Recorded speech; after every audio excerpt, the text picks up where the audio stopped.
Hai semua, hari ini cikgu akan kongsikan tentang tajuk wang, simpanan dan pelaburan.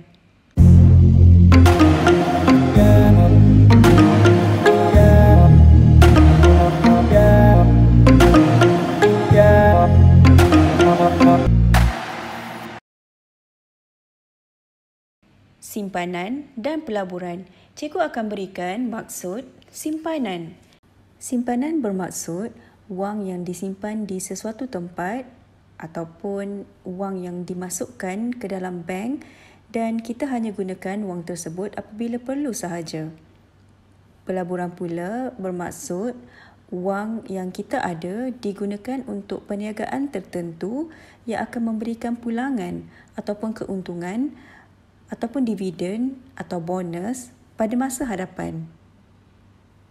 Cikgu akan tunjukkan ciri-ciri antara akaun simpanan dan juga akaun pelaburan.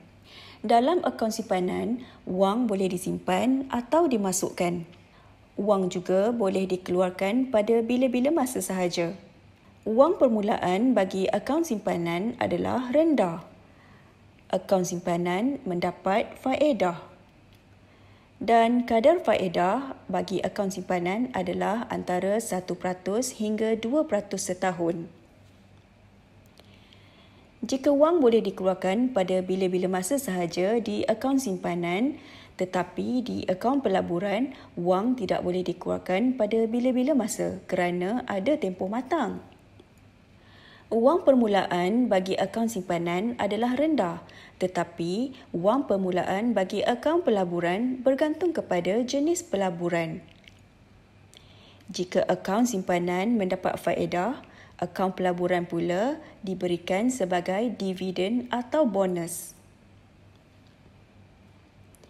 Kadar faedah akaun simpanan adalah 1% hingga 2% setahun, tetapi kadar untung lebih tinggi bagi akaun pelaburan, iaitu biasanya melebihi 2% setahun.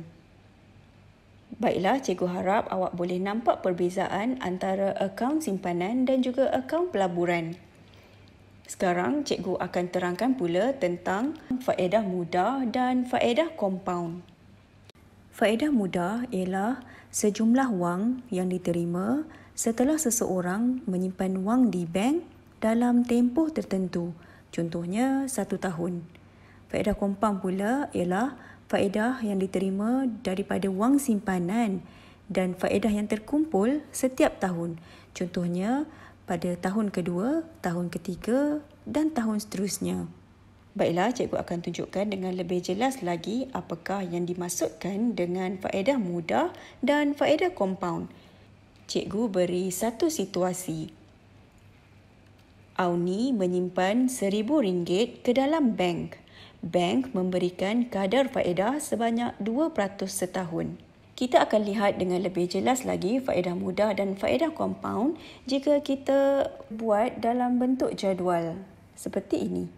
Kita tuliskan tahun, baki awal tahun, kadar faedah, nilai faedah dan baki akhir tahun. Katakan Auni menyimpan RM1,000 ke dalam bank dalam masa 3 tahun tanpa mengeluarkan wang tersebut. Jadi kita sediakan tempat untuk 3 tahun dan kita tuliskan tahun pertama, tahun kedua dan tahun ketiga dalam lajur tahun. Baki awal tahun kita dapat daripada simpanan pertama Auni, iaitu RM1,000. Kita tuliskan RM1,000 di baki awal tahun pertama.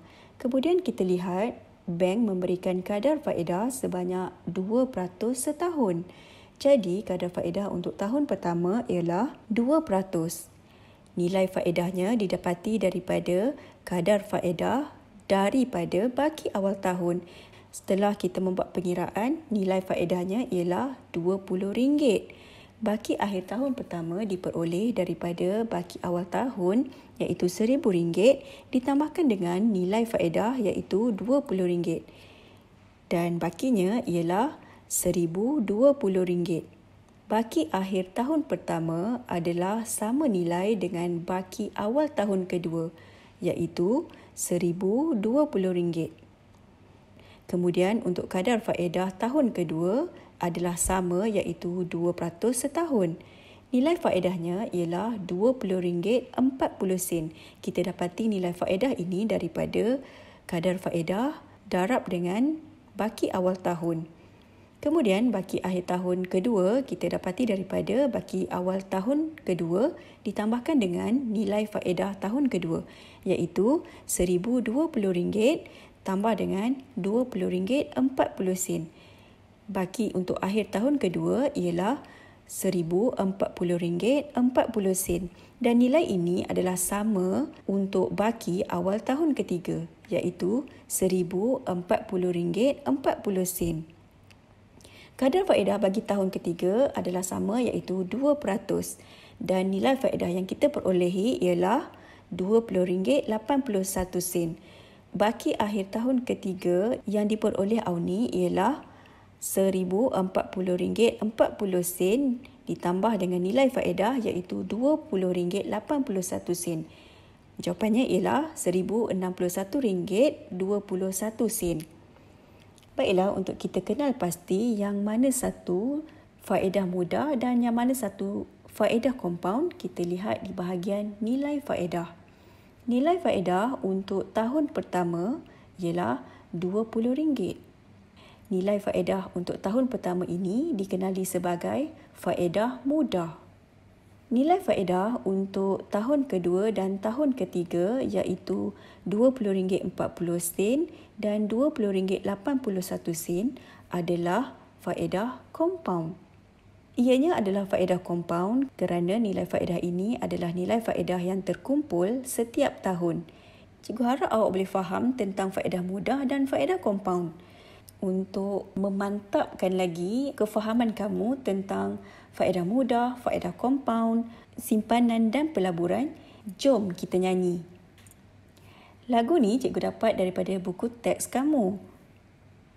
Tajuk bagi lagu ini ialah Nak Buat Apa? Jom kita nyanyi sama-sama.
Sekarang mesti dah faham kan?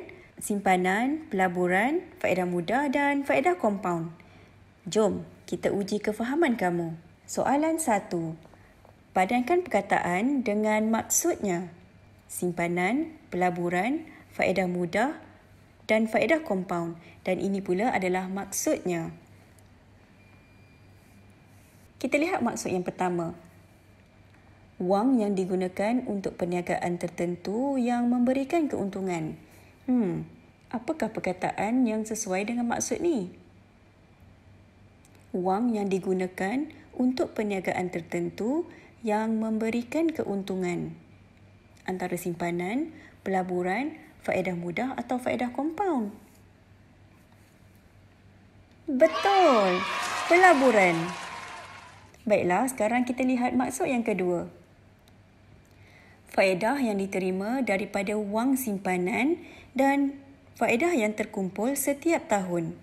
Faedah yang diterima daripada wang simpanan dan faedah yang terkumpul setiap tahun. Faedah yang terkumpul setiap tahun. Mana satu perkataan yang sesuai dengan maksud ni? Simpanan, faedah mudah atau faedah kompaun? Betul, faedah kompaun. Sekarang, jom kita lihat maksud yang ketiga. Wang yang disimpan atau dimasukkan dan digunakan apabila perlu. Wang yang disimpan atau dimasukkan dan digunakan apabila perlu. Yang mana perkataan yang sesuai? Simpanan atau faedah mudah? Betul, simpanan. Baiklah, sekarang kita lihat maksud yang terakhir. Sejumlah wang yang diterima setelah seseorang menyimpan wang di bank dalam tempoh tertentu. Ya, betul. Ianya ialah faedah mudah. Sekarang kita pergi ke latihan yang kedua. Soalan 2. Vixen boleh menyimpan dan mengeluarkan wangnya dengan mudah. Vixen boleh menyimpan dan mengeluarkan wangnya dengan mudah. Apakah jenis akaun Vixen? Apakah jawapannya? Jenis akaun yang kita pelajari sebentar tadi ada dua, iaitu akaun simpanan dan akaun pelaburan. Yang mana satu akaun Vixen? Adakah akaun simpanan atau akaun pelaburan? Vixen boleh menyimpan dan mengeluarkan wangnya dengan mudah. Ini adalah ciri-ciri akaun simpanan. Ya, jawapannya ialah akaun simpanan. Baiklah, kita pergi ke soalan yang ketiga. Jagdip menyimpan wang dan menerima keuntungan dalam bentuk dividen. Namakan jenis akaun Jagdip. Dalam bentuk dividen. Ini adalah ciri-ciri akaun apa ya? Akaun simpanan atau akaun pelaburan? Betul! Ini adalah ciri-ciri akaun pelaburan. Jadi, jenis akaun Jagdip adalah akaun pelaburan. Sekarang, kita lihat pula soalan yang keempat. Angeline tidak mengeluarkan wang simpanannya dalam tempoh 3 tahun. Angeline tidak mengeluarkan wang simpanannya dalam tempoh 3 tahun. Namakan faedah yang diterima daripada wang simpanan yang tidak dikeluarkan itu. Terdapat dua faedah yang telah kita pelajari, iaitu faedah mudah dan faedah kompaun. Apakah faedah terkumpul bagi tempoh 3 tahun? Faedah terkumpul. Jawapannya ialah betul, faedah kompaun. Faedah kompaun adalah faedah yang terkumpul untuk setiap tahun. Baiklah, sekarang kita lihat latihan yang terakhir, iaitu soalan 5. Anis menyimpan wang simpanannya di dalam bank pada awal tahun. Pada akhir tahun yang sama, dia ingin mengeluarkan wang simpanannya. Namakan faedah yang diterima daripada wang simpanan itu. Jika Anis ingin mengeluarkan wang simpanannya pada akhir tahun yang sama, bermakna faedah tersebut adalah faedah mudah. Betul, jawapannya ialah faedah mudah. Baiklah, cikgu harap awak semua dapat memahami dengan lebih jelas lagi tentang simpanan dan pelaburan, faedah mudah dan faedah kompaun. Jumpa lagi. Bye.